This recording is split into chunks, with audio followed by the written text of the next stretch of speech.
तो दोस्तों, अगर आप बीएड के पाठ्यक्रम के किसी भी वर्ष में किसी भी सेमेस्टर में एनरोल्ड हैं, आपको कोई समस्या हो रही है आपके कोर्सेज को पूरा करने में, नोट्स बनाने में, आंसर कैसे लिखना है या किसी प्रकार की भी समस्या, असिस्टेंट और गाइडेंस या 1-to-1 इंटरेक्शन के लिए आप मेरे बैचेस को ज्वाइन कर सकते हैं। बैचेस ज्वाइन करने का सिंपल और सरल तरीका है, आप मुझे व्हाट्सएप कर सकते हैं इस नंबर पे with your name and your year. आप किस सेमेस्टर में है इतना बताएं और बस लिखें I want to join premium courses. मैं आपको अपने प्रीमियम बैच में ज्वाइन कर दूंगा। सो दोस्तों नमस्कार और नव वर्ष की आप सभी को ढेर सारी शुभकामनाएं। आज के इस वीडियो में हम डिस्कस करने वाले हैं चाइल्डहुड एंड ग्रोइंग अप से। तो प्रीवियस ईयर के क्वेश्चन, जैसा कि मैं बहुत ज़्यादा आपके ऊपर आप लोगों को मैं सजेस्ट भी करता रहता हूँ कि हमें प्रीवियस ईयर के क्वेश्चन ना टाइम टू टाइम सॉल्व कर लेना चाहिए। जिससे होता क्या है कि आपको भी पता है कि ऑलमोस्ट 70 to 80% क्वेश्चन तो हमारे इन्हीं सेक्शन से आते हैं, और अगर इन क्वेश्चन को हम करते हैं तो कहीं ना कहीं हमारा कॉन्फिडेंस भी बढ़ता है, क्योंकि हमने इन क्वेश्चन को तैयार किया तो जो प्रश्न आएंगे इनसे मिलते जुलते हुए आएंगे। तो अभी मैं क्या कर रहा हूँ कि वर्ष 2023 यानी कि आखिरी प्रश्न पत्र से लेकर वर्ष 2016-17 जहाँ तक संभव होगा पिछले 4-5 सालों के सारे प्रश्न पत्र को हल कर देता हूँ, जिससे कि आपको आपके एग्जामिनेशन में आंसर ढूंढने की जरूरत नहीं पड़ेगी और इसमें से ही प्रश्न आपके आ जाएंगे। इसके बाद मैंने मॉडल पेपर भी अपलोड किए हैं, तो आप उनको भी सॉल्व कर सकते हैं। इसका लिंक मैं आपको डिस्क्रिप्शन में दे देता हूं, तो आप उसको देख लीजिएगा। तो पहले फटाफट से देखते हैं वर्ष 2023 में कुछ प्रश्न पूछे गए हैं। इनको very short answer type question, तो पहले सारे शॉर्ट आंसर टाइप क्वेश्चन, फिर आपके वेरी शॉर्ट है, उसके बाद शॉर्ट और फिर लॉन्ग, यानी कि 2 नंबर वाले, 8 नंबर वाले और 15 नंबर वाले प्रश्नों को हम यहाँ पे करेंगे। अब सबसे पहले जब हम लोग चाइल्डहुड एंड ग्रोइंग अप यानी कि बाल्यावस्था एवं विकास की बात करते हैं, तो आपसे बार बार प्रश्न पूछा जाता है कि what do you mean by growth and development, यानी कि वृद्धि और विकास क्या है। तो आमतौर पे बोलचाल की भाषा में तो हम वृद्धि और विकास दोनों को एक ही शब्दावली से समझ लेते हैं, लेकिन वास्तव में ये ऐसा है नहीं। वृद्धि कहीं ना कहीं शारीरिक विकास से, आकार में बढ़ने से, वजन में बढ़ने से, भार में बढ़ने से संबंधित एक प्रक्रिया है, जबकि विकास, वृद्धि जो है विकास का ही एक स्वरूप है। विकास सर्वांगीण है, हर क्षेत्र में होता है, हर आयाम में होता है। तो वृद्धि और विकास आपस में अलग है, लेकिन क्योंकि हमें यहाँ पे 2 नंबर का प्रश्न 50 शब्दों में उत्तर देना है, तो हम उसी के हिसाब से कितना लिखना है, क्या लिखना है, उसके हिसाब से उत्तर को लिखते हुए आगे चलेंगे। तो आप भी इस तरह से अपने आंसर को एग्जाम में लिख सकते हैं। तो इंग्लिश और हिंदी दोनों में ही कंटेंट है, आप जैसा चाहें वैसे अपने कंटेंट को यूज़ कर सकते हैं। मैं हिंदी में आपको पढ़ाता चल रहा हूँ और इंग्लिश में भी आप चाहें तो इसको यूज़ कर सकते हैं। ठीक है, वृद्धि करने या होने का अर्थ होता है कि अर्थ है कि संख्या में बढ़ जाना, जैसे कि 5 हैं, अब बढ़कर अगर 8 हो गया तो वृद्धि हुई है, संख्या में वृद्धि हुई है। आकार में बढ़ना, अगर कोई मान के चलिए जैसे कि मान के चलिए कोई किसी का आकार जो है अभी इतना बड़ा था और अभी इतना बढ़ गया, तो ये क्या हो गया, आकार बढ़ गया। शारीरिक वृद्धि के टर्म में अगर हम बात करें तो किसी अगर वजन बढ़ जाए, किसी का आकार बढ़ जाए, किसी की लंबाई, किसी की चौड़ाई बढ़ जाए, तो इसे हम लोग बोलचाल की भाषा में वृद्धि कहते हैं। तो अगर परिभाषा रूप में आप कहना चाहते हैं तो वृद्धि को आप कह सकते हैं हर्बर्ट सोरेनसन की परिभाषा के अनुसार कि शारीरिक वृद्धि को, जो कि बड़ा और भारी होना है, उन्होंने वृद्धि कहा है। वृद्धि जो है परिवर्तनों की ओर संकेत करती है। परिवर्तन यानी कि शारीरिक आकार, वजन और भारी होने की संप्रदाय में हम लोग बात करें। फ्रैंक के अनुसार शरीर के किसी विशेष पक्ष में जो परिवर्तन आता है उसे हम वृद्धि कहते हैं। ठीक है, अगर शरीर का कोई अंग है, जैसे जो अभी छोटा है और वो बड़ा हो गया, तो वो क्या हो गया, वृद्धि हुई।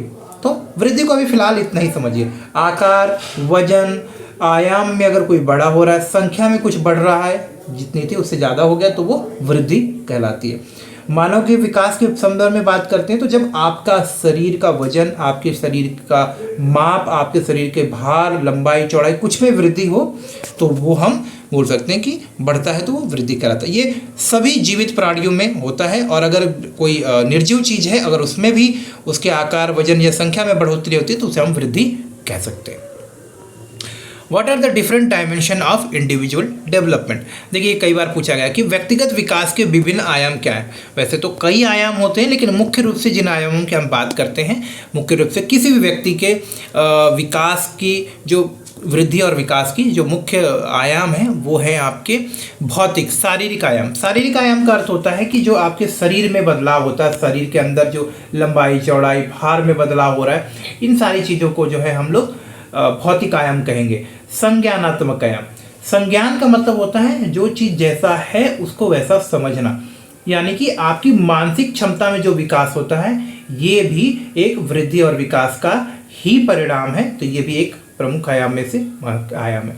सामाजिक आयाम, आप सामाजिक गुण सीखते हैं, आप सामाजिक होने की बात समझते हैं, सामाजिक होने के लिए आपको क्या जिम्मेदारियां निभानी है वो आप समझते हो, सामाजिक व्यवहार कैसे करते हैं, सामाजिक मूल्यों को पालन कैसे करते हैं, सामाजिक नियम क्या हैं उनको समझना, उनका पालन करना, ये सारी चीज़ें जब हमारे अंदर विकसित होती हैं, ऐसा गुण और ऐसे व्यवहार जब हम करना शुरू कर देते हैं, यानी कि हमारा सामाजिक विकास होता है। तो ये भी हमारे विकास का एक पक्ष है। उसके बाद भावनात्मक पक्ष, देखिए जैसे जैसे हम बढ़ते हैं शैशवावस्था से बाल्यावस्था, बाल्यावस्था से युवावस्था, युवावस्था से प्रौढ़ावस्था में आते हैं, तो हमारा जो है एक तरह से भावनात्मक विकास भी होता है। यानी कि अब हम धीरे धीरे अपने भावनाओं के ऊपर नियंत्रण करना सीखते हैं, अपने भावनाओं को सही तरीके से सकारात्मक रूप से व्यक्त करना सीखते हैं। कहीं जरूरत ना हो तो भावनाओं को दबाना भी, यानी कि जैसे कि बहुत ज़्यादा क्रोध नहीं करना, बहुत ज़्यादा चिल्लाना नहीं, इस तरह की जो गतिविधियां आमतौर पर बचपन में हम करते हैं, लेकिन अब जैसे जैसे हम मैच्योर होते हैं, जैसे जैसे हम प्रौढ़ होते जाते हैं, समझदार होते हैं, तो ये सारी चीज़ें हम कम करते चले। नैतिक विकास, देखिए क्या सही है, क्या गलत है, क्या समाज के अनुरूप, राष्ट्र की आवश्यकताओं के अनुरूप उचित होगा, क्या नहीं उचित होगा, एक जिम्मेदार नागरिक की क्या क्या जिम्मेदारियां हैं, इस तरह के विचार, इस तरह की सोच विकसित होना, जो सही है वही करना, जो गलत है उसे नहीं करना, इस तरह की जो सोच और इस तरह की प्रवृत्ति विकसित होना जो है आपके नैतिक विकास को दर्शाता है। तो मनुष्य के वृद्धि और विकास में नैतिक विकास भी एक महत्वपूर्ण पक्ष है जो कि बहुत जरूरी है अगर आपका सर्वांगीण विकास हो रहा है तो। इसके बाद आध्यात्मिक, सामाजिक, आपका धार्मिक विकास होना, व्यक्तिगत विकास होना, ये सारी चीजें भी जो है आपके विकास के एक प्रमुख अंग है, प्रमुख पक्ष है आपका। अगला प्रश्न है कि what is the role of parents in the development of child, यानी कि बच्चों के विकास में माता पिता, अभिभावकों की क्या भूमिका होती है। देखिए दोस्तों, माता पिता, आप सबको पता है कि सबसे पहले स्कूल होते हैं, हमको कहा भी जाता है बोलचाल की भाषा में कि parents are the first school of a child, क्योंकि बच्चे अपने माता पिता से ही सब कुछ चीज़ें सीखना आरंभ करते हैं। वो बोलचाल भी अपने माता पिता को देखकर ही करना सीखते हैं, उन्हीं की तरह व्यवहार करते हैं, उन्हीं की तरह खाना खाते हैं, उन्हीं की तरह कपड़े पहनना सीखते हैं। माता पिता ही है जो उन्हें सही और गलत का फर्क करना सिखाते हैं। स्कूल जाने से पहले जो उनके अंदर सामाजिक मूल्य आते हैं, जो उनके अंदर व्यक्तिगत विकास होता है, जो उनका स्वास्थ्य में विकास होता है, वो सारी चीज़ें माता पिता ही तो करते हैं। तो कहीं ना कहीं आप बोल सकते हैं कि स्कूल जाने से पहले भी एक स्कूल होता है, वो होता है हमारा परिवार, और उस परिवार में माता पिता एक महत्वपूर्ण भूमिका निभाते हैं, जो बच्चे को बहुत सारी अच्छी बातें जो उनके व्यक्तित्व को प्रभावित करती है, उनके विकास के लिए आवश्यक है, वो सिखाते हैं। तो माता पिता बच्चे के विकास में बहुत ही महत्वपूर्ण भूमिका निभाते हैं, क्योंकि वे ही पहले व्यक्ति होते हैं जिनसे बच्चा संपर्क साधता है, जिनके संपर्क में बच्चा आता है। माता पिता से ही बच्चे जो है अपनी बातें साझा करते हैं, उनसे बातचीत करते हैं, उनसे अपनी भावनाओं को व्यक्त करते हैं।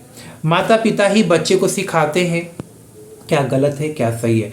माता पिता बच्चे को जो जरूरी देखभाल होती है, जो प्यार देना होता है, जो उसकी देखभाल करनी होती है, जो उसके स्वास्थ्य को बढ़ाने के लिए स्वास्थ्य की देखभाल करनी होती है, वो सारी चीज़ें माता पिता वो जिम्मेदारी का निर्वाह करते हैं। जरूरी मार्गदर्शन, जरूरी तरह से उनको सुझाव देना, उनका प्रोत्साहन करना, उनका लालन पालन करना, उनको काम करने के लिए प्रेरित करना, ऐसे बहुत सारे काम जो है घर पर ही हो जाते हैं इससे पहले कि बच्चा विद्यालय जाए। तो माता पिता अपने बच्चे को सिखाते हैं कि क्या अच्छा है और क्या बुरा है। वे उन्हें आवश्यक सामाजिक जो गुण होते हैं, जो कौशल होते हैं, जो मूल्यों को किस तरह से प्रदर्शित करना है, किस तरह से आपको काम करना है, दूसरे के साथ कैसे व्यवहार करना है, कैसे दूसरों का सम्मान करना है, ऐसी बहुत सारी मौलिक बातें, धार्मिक बातें, सामाजिक बातें सिखाते हैं। तो कहीं ना कहीं माता पिता बच्चे के नैतिक विकास में, संज्ञानात्मक विकास में, उसके स्वास्थ्य को बनाए रखने में, उसके सामाजिक विकास में, उसके भावनात्मक अभिव्यक्ति में बच्चे को तैयार करते हैं, उसकी मदद करते हैं। तो बच्चे घर पर माता पिता के मार्गदर्शन में एक तरह से स्कूल जाने से पूर्व ही तैयार होते हैं और स्कूली वातावरण में अपने आप को ढालने के लिए वो तैयार हो जाते हैं।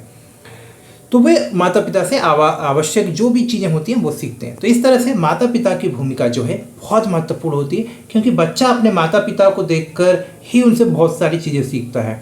जिस तरह का व्यवहार, जिस तरह की भाषा, जिस तरह का आचरण माता पिता को होता है, बच्चे की प्रवृत्ति, बच्चे के व्यवहार में भी वैसा देखने को मिलता है। क्योंकि बच्चा पुनरावृत्ति करता है, रिपीटेशन करता है, उनकी कॉपी करता है।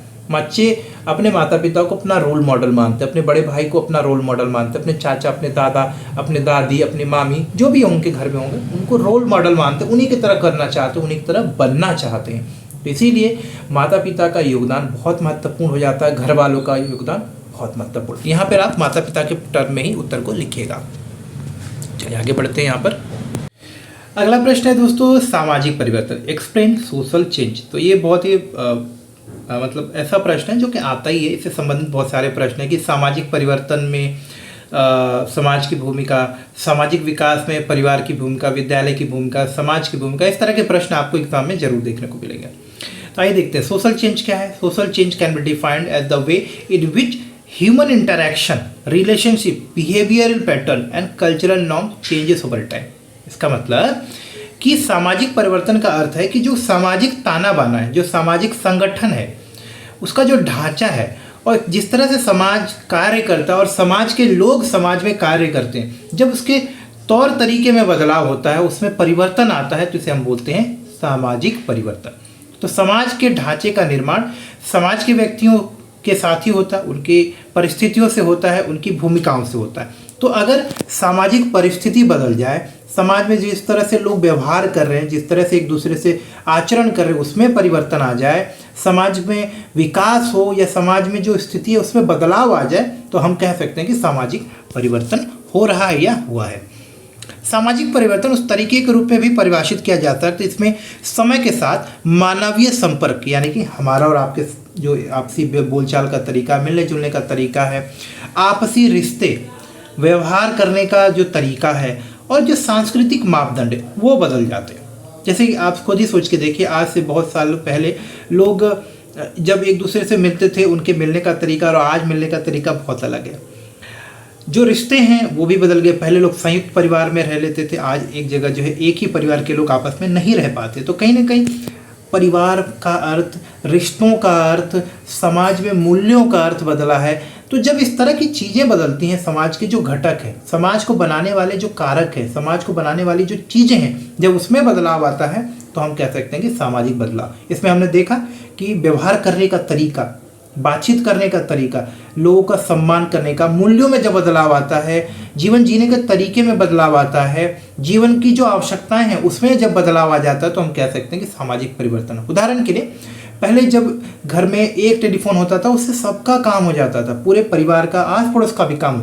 आज घर में सबके पास एक एक फ़ोन है। तो कहीं ना कहीं आपने देखा सामाजिक विकास हुआ है, आप बोल सकते हो, और समाज में परिवर्तन आया क्योंकि अब हर आदमी के पास फ़ोन है। एक आदमी के फ़ोन से काम नहीं बदलता, तो समाज में बदलाव हुआ ना। अब एक फ़ोन से काम नहीं चल रहा, पहले चल जाता था, तो यही सामाजिक बदलाव है।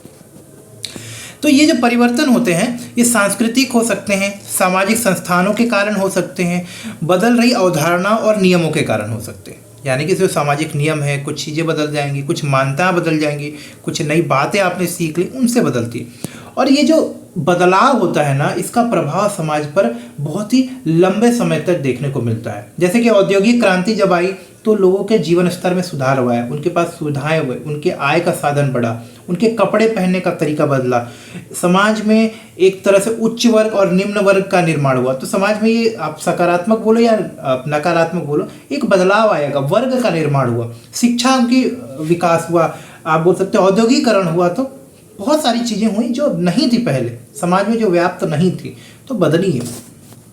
तो इस तरह से, इस तरह के अगर कोई बदलाव हो जो सामाजिक ढांचे, सामाजिक स्वरूप को बदलता हो, अगर देखने को मिल रहा है तो हम कह सकते हैं कि ये सामाजिक बदलाव है।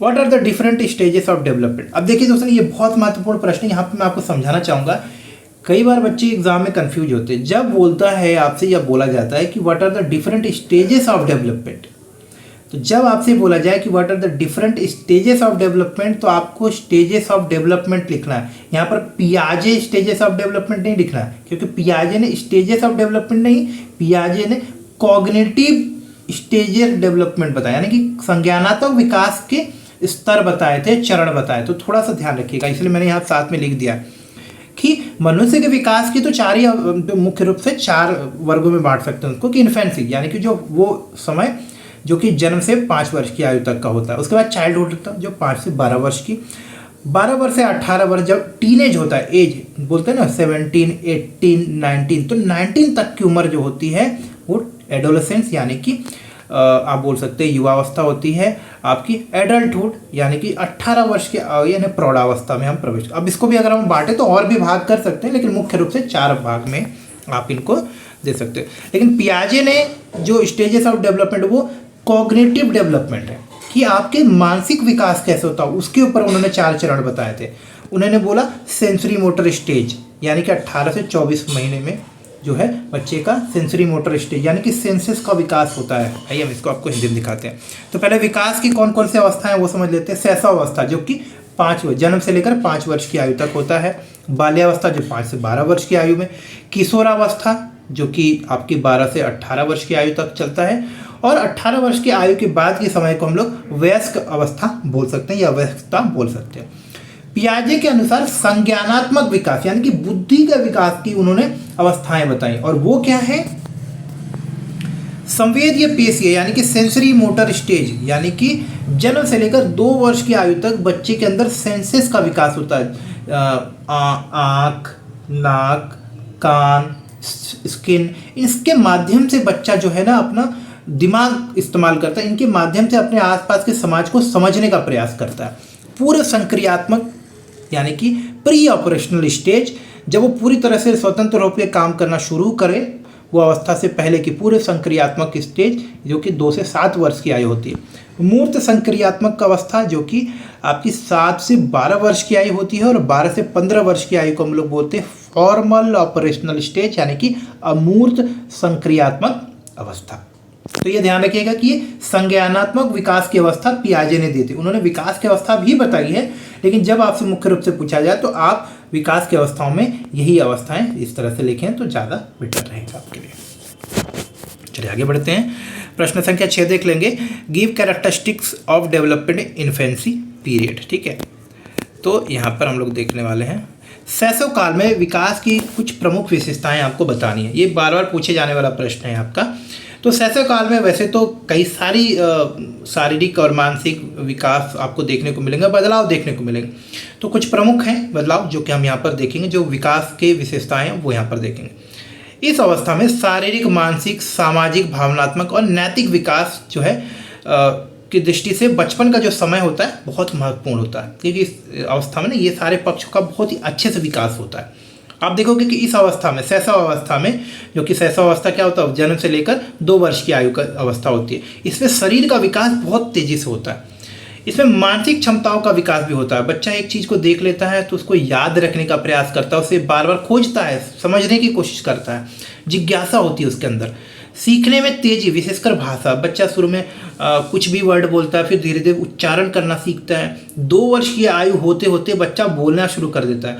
और यही कोई वयस्क आदमी अगर कोई नई भाषा सीखना प्रारंभ करे तो 2 वर्ष की आयु में वो ठीक से नहीं बोल पाएगा, जितनी जल्दी कि बच्चा जिस भी मातृभाषा में वो पला बड़ा है उसको सीख लेता है। तो सीखने की जो गति होती है इस अवस्था में बहुत तेज होती है। आप उसको जो भी सिखाओगे ना बहुत जल्दी सीखेगा। इसलिए आपने देखा होगा बच्चा कॉपी करता है। एक काम को अगर 1 बार 2 बार कर लें तो उसको अगली बार वो बहुत अच्छे से करना शुरू कर देता है। जैसे कि बॉटल को अच्छे से पकड़ के पीना, या फिर किसी चीज़ को खाने की चीज़ को पहचान लेना। तो सीखने की जो गति होती है शैशव अवस्था में वो बहुत तेज होती है। दोहराव की प्रवृत्ति, बच्चा आपको देख के ना नकल करना शुरू करता है। जैसे कि कोई काम किया उसने अच्छे से कर लिया, उसको मज़ा आया, उसको फ़ायदा हुआ, तो वो काम को बार बार करता है। तो दोहराने की प्रवृत्ति विकसित होती है। जिज्ञासा होती है, बच्चा इस उम्र में हर चीज़ को ना जानना चाहता है, समझना चाहता है। कई बार वो मुंह में डालकर चूस कर समझना चाहता है, कई बार छू कर, कई बार पटक कर, हर चीज़ के बारे में वो जानना चाहता है। तो ये अवस्था जिज्ञासा वाली अवस्था होती है। दूसरों पर निर्भरता, क्योंकि 2 वर्ष की आयु तक बच्चा पूर्ण रूप से अपने आप स्वतंत्र रूप से काम करने योग्य नहीं होता है। तो यहाँ पर वो अपने माता पिता, अपने अभिभावकों, अपने बड़े भाई बहन या उसके आसपास के जो बड़े होते हैं उनके ऊपर निर्भर करता है अपनी देखभाल के लिए। अपनी बहुत सारी व्यक्तिगत आवश्यकताएं जैसे कि भोजन करने के लिए, नहाने के लिए, साफ सफाई के लिए, दवा दारू के लिए, या जो भी जरूरी चीज़ें होती हैं उनके लिए वो खुद से प्यार करता है। वो मतलब इस उम्र में ना उसका एक ही उद्देश्य होता है कि वही काम करेगा वो जिसमें उसको मजा आता है। सेल्फ सेंटर्ड होता है, सेल्फ लव होता है बच्चे का। और भावनात्मक अभिव्यक्ति। इस उम्र में बच्चा बहुत ज़्यादा इमोशनल होता है, कुछ बुरा लग जाए तो तुरंत रोने लगे, कुछ अच्छा लगे तो बहुत हंसता है। तो जो उसको प्यार करता है उसके प्रति वो ज़्यादा आकर्षित होता है, जो उसको पे डांटता है उसके से वो दूर रहता है। तो बहुत भावनात्मक होता है। और सामाजिक भावनाओं का भी विकास होता है। अब वो धीरे धीरे समझता है कि कौन मेरी माता है, कौन मेरे दादाजी हैं, कौन मेरी नानी है, कौन मेरे मामा है, कौन मेरे बुआ है, कौन मेरी मौसी है, कौन मेरा दोस्त है। तो दोस्त बनाने की भी प्रक्रिया अब धीरे धीरे शुरू होने लगती है। और सहज व्यवहार बहुत सरल होता है, जो पसंद है वही करना है, जो नहीं पसंद है नहीं करना है। तो सरल व्यवहार होता है, कुछ ऐसा जटिल नहीं होता है, कुछ दिमाग में क्रूर बातें, कुछ प्लान नहीं चल रहा होता है, बस सरल होते हैं, अच्छे होते हैं। अगला प्रश्न है explain the meaning of development, यानी कि विकास की बात करें। देखिए मैंने आपको पहले बताया था कि चाइल्डहुड जब आप पढ़ोगे तो आपको वृद्धि और विकास दोनों शब्दों को आपको डिफाइन करना पड़ेगा और बार बार आने वाला प्रश्न है।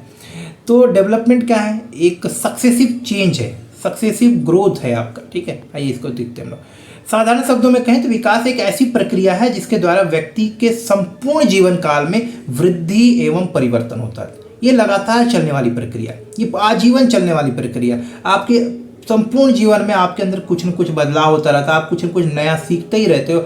जो भी आज आपके पास में जो ज्ञान होगा, जो भी चीज़ आपके, उसमें आप देखोगे परिवर्तन होगा, वो अपडेट हो जाएगा। तो यह परिवर्तनों की क्या है? एक प्रगतिशील श्रृंखला है जो कि क्रमिक रूप से होती है। ऐसा नहीं कि कोई भी चीज़ कभी भी हो जाए, क्रम से होता है। अगर आज आप जो है कुछ आपको ज्ञान है, कुछ नॉलेज है, तो उस नॉलेज के आधार पर ही आप आगे आने वाली चीज़ों को सीखते हो, तो क्रम से सीखते हो। लेकिन ये लगातार चलने वाली प्रक्रिया, तो यह परिवर्तनों की एक प्रगति श्रृंखला है जो कि क्रमिक रूप से होती है और यह परिपक्वता के लक्ष्य की ओर ले जाती है। और जब ये क्रमिक रूप से होती है ना प्रगति, विकास, तो इससे आप ज़्यादा समझदार बनते हो, आपके निर्णय लेने की क्षमता, आपके अंदर कौशल विकसित होता, आप ज़्यादा व्यक्तिगत रूप से समझदार, आपको नई नई बातें सीखने को मिलता, आप ज़्यादा मैच्योर हो जाते हो। विकास की प्रक्रिया द्वारा बालक का मानसिक, शारीरिक, भावनात्मक, सामाजिक, व्यक्तिगत हर एक प्रकार के उसके गुणों का विकास होता है, जो कि उसे जीवन में आगे बढ़ने में, सामाजिक रूप से अपने आप को स्थापित करने में, एक जिम्मेदार नागरिक बनने में और जीवन में समस्याओं का समाधान करने में, चुनौतियों का सामना करने योग्य बनाता है। अगर क्रो एंड क्रो के अनुसार बात करें तो विकास एक ऐसी प्रक्रिया है, विकास का संबंध विकास के साथ साथ हमारे व्यवहार में होने वाले उन परिवर्तनों से है जो हमें पर्यावरणीय स्थितियों के परिणाम स्वरूप होते हैं। यानी कि हमारे आसपास जो बदलाव हो रहे हैं उसके अनुसार हमारे अंदर भी बदलाव होते हैं और इसे हम लोग बोलते हैं विकास। ठीक है, तो ये छोटा सा एक परिभाषा था, क्योंकि 2 नंबर का है तो हम इसी तरह से लिखेंगे यहाँ पर। Role of school in the development of child, यही प्रश्न आपका role of parents in development of child भी ऊपर हमने डिस्कस किया था। तो बालक के विकास में विद्यालय की भूमिका, जैसा कि हमने पहले ही पढ़ा था कि बालक का प्राथमिक विद्यालय जो होता है वो परिवार होता है, माता पिता होते हैं। उसके बाद औपचारिक रूप से जब बच्चा विद्यालय में प्रवेश करता है तो वहाँ पर वो बहुत सारी ऐसी नई नई चीज़ें सीखता है जो उसने शायद अभी घर पर नहीं सीखी। तो एक स्कूल बच्चे को समय प्रबंधन, लक्ष्य निर्धारित करके काम करना, कोई समस्या आ जाए तो समस्या समाधान जैसे आवश्यक जीवन कौशल सीखने के लिए तैयार करता है, जिससे कि वो भविष्य में बेहतर प्रदर्शन कर सके। कम उम्र में इन कौशलों को सीखने से बच्चे जब वयस्क होते हैं तो वयस्कता में आने वाले विभिन्न चुनौतियों का वो डटकर सामना करते हैं, जैसे कि घर को कैसे प्रबंधित करना, घर की देखभाल कैसे करना, परिवार के सदस्यों के लिए कैसे जिम्मेदारी का निर्वाह करना, उनका पालन पोषण कैसे करना है, बेहतर तरीके से व्यक्तिगत, व्यावसायिक और व्यवहारिक रूप से अपने आप को कैसे प्रस्तुत किया जाए। ये सारी चीज़ें जो है करना बच्चा कहीं ना कहीं स्कूल में सीखता है। स्कूल में जो आवश्यक गुण, आवश्यक जो है आप बोल सकते हैं उसका मानसिक विकास होता है, शारीरिक विकास होता है, तो सारी चीज़ें विद्यालय में होती है। स्कूल में एक बच्चे को उसके सर्वोत्तम शारीरिक, मानसिक, व्यक्तिगत, सामाजिक, आध्यात्मिक और नैतिक विकास के लिए जो जरूरी माहौल मिलता है, प्रेरणा मिलती है, मार्गदर्शन मिलता है, जिससे कि वो अपने जीवन के लिए तैयार हो। ये उन कौशलों से अपने जीवन को सफल बना सकता है। Now meaning of adolescent psychology, यानी कि किशोर मनोविज्ञान का अर्थ बताना। देखिए किशोर मनोविज्ञान, 2 शब्दों को जोड़ लीजिए, किशोर का मनोविज्ञान। तो किशोर मनोविज्ञान एक ऐसा आप बोल सकते हैं कि एक फील्ड ऑफ साइकोलॉजी है। साइकोलॉजी के अंदर ही एक ऐसा क्षेत्र है जिसमें कि हम ये सीखते हैं या ये अध्ययन करते हैं कि किस तरह से जो बदलाव होते हैं, क्या क्या बदलाव होते हैं जब एक बच्चा जो है आपका चाइल्डहुड से एडल्टहुड में प्रवेश करता है। तो किशोरावस्था बचपन से वयस्कता तक की संक्रमणकालीन अवस्था है, जो 13 से 18-19 वर्ष की आयु तक की होती है। इस अवधि के दौरान बहुत सारी कई सारे शारीरिक और मनोवैज्ञानिक परिवर्तन बच्चों के अंदर देखने को मिलते हैं। तो किशोर मनोविज्ञान का वह क्षेत्र है जो बच्चों के व्यवहार और वयस्कों में परिवर्तित होने की जो विकास की प्रक्रिया उससे जुड़ा हुआ है। यानी कि बच्चा जो है वयस्क में जब परिवर्तित हो रहा होता है, उस दौरान उसके अंदर होने वाले शारीरिक, मानसिक और मनोवैज्ञानिक जो बदलाव होते हैं, उनका अध्ययन करने का जो एक आप बोल सकते हैं क्षेत्र है, या उनका अध्ययन करने का जो मनोविज्ञान है, उसे हम लोग किशोर मनोविज्ञान कहते हैं। तो इस मनोविज्ञान से हमें फ़ायदा क्या मिलता है कि हम बच्चों की आवश्यकताओं को समझते हैं, उनकी समस्याओं को समझ सकते हैं, उनको जो जरूरी वातावरण है, जो जरूरी मार्गदर्शन है, जो जरूरी चीज़ें हैं वो उपलब्ध करा सकते हैं, जिससे कि जो बाल अवस्था से किशोर अवस्था में जो उनका एक ट्रांजिशन है, जो उनका प्रवेश है, वो सुखद हो, आरामदायक हो, और किशोरावस्था में प्रवेश करने के बाद उनको जो समस्याएं होंगी, उनको जो तकलीफ़ें होंगी, या उनके जो प्रश्न होंगे, या उनके जो कन्फ्यूजन होंगे, वो हम अच्छे से दूर कर पाएँ, उसके अनुरूप हम उनको आवश्यक वातावरण दे सकें। तो किशोर मनोविज्ञान के अध्ययन से फ़ायदा ये मिलता है कि हम अगर एक शिक्षक के रूप में किशोर मनोविज्ञान का ज्ञान रखते हैं, तो हम अपने जो किशोर छात्र हैं उनको आवश्यक माहौल दे सकते हैं, उनकी समस्याओं को खुद के स्तर पर समझ के उसके अनुसार शिक्षण कर सकते हैं, जिससे कि वो बेहतर तरीके से विकसित हों, उनका शारीरिक, मानसिक और सामाजिक विकास हो, उनका भावनात्मक अभिव्यक्ति अच्छी हो, और वे एक अच्छे नागरिक के रूप में, वयस्क के रूप में परिवर्तित हो। अगला और लास्ट प्रश्न है कॉन्सेप्ट ऑफ आइडेंटिटी फॉर्मेशन। तो वर्ष 2023 का जो very short answer type question था, उसका आखिरी प्रश्न है, और इसको देखते हैं। देखिए, आइडेंटिटी फॉर्मेशन का मतलब होता है पहचान निर्माण की अवधारणा। मैं कौन हूँ, मेरा अस्तित्व क्या है, मैं अपने जीवन में क्या कर रहा हूँ, कैसे कर रहा हूँ, क्या करूँगा, कैसे करूँगा, इस तरह के बहुत सारे प्रश्न आपके दिमाग में आते हैं। तो पहचान निर्माण, जैसे कि पहचान विकास या पहचान निर्माण करने की प्रक्रिया भी कही जाती है, ये एक बहुत ही जटिल प्रक्रिया है। इसमें मनुष्य अपने बारे में सीखता है, समझता है, सोचता है, अपने पहचान को वो पुष्ट करता है, अपने बारे में स्पष्ट होता है कि मैं कौन हूँ, मेरा अस्तित्व क्या, मैं समाज में क्या महत्व रखता हूँ। तो एक अद्वितीय दृष्टिकोण विकसित होती है। आत्म अवधारणा, व्यक्तित्व विकास और मूल्य सभी पहचान निर्माण से निकटतम संबंधित है। तो जब आप अपना पहचान निर्माण की बात करते हो, तो पहचान निर्माण एक ऐसी प्रक्रिया है जिसके अंतर्गत मनुष्य अपनी विशेषताओं, अपनी कमियों, अपनी ज़रूरतों, अपने उत्तरदायित्व, अपनी जिम्मेदारियों के प्रति जागरूक होता है। उसे पता चलता है कि उसका इस समाज में, उसके परिवार में, उसके आसपास वालों के जीवन में क्या महत्व है, क्या उसका स्थान है। इस तरह के प्रश्नों से उसको उसके प्रश्न उसको समझ में आते हैं। तो पहचान निर्माण वह प्रक्रिया है जहाँ हम यह समझ विकसित करते हैं कि हम कौन हैं, और हम अपने आसपास की दुनिया में किस तरह से अपने आप को फिट बैठा सकते हैं, या हमारे आसपास की दुनिया में हमें किस तरह से व्यवहार करना चाहिए। तो ये प्रश्न था। इसके बाद हम लोग वर्ष 2022, फिर उसके बाद 2020, पिछले वर्ष के सारे क्वेश्चन को एक बार सॉल्व करके, सारे very short answer type question को मैं एक साथ दे दूंगा, आपको एक प्लेलिस्ट बना दूंगा, जिससे कि आपको ईजी हो जाएगा। ठीक है, मिलते हैं अगले वीडियो में, तब तक के लिए नमस्कार और धन्यवाद।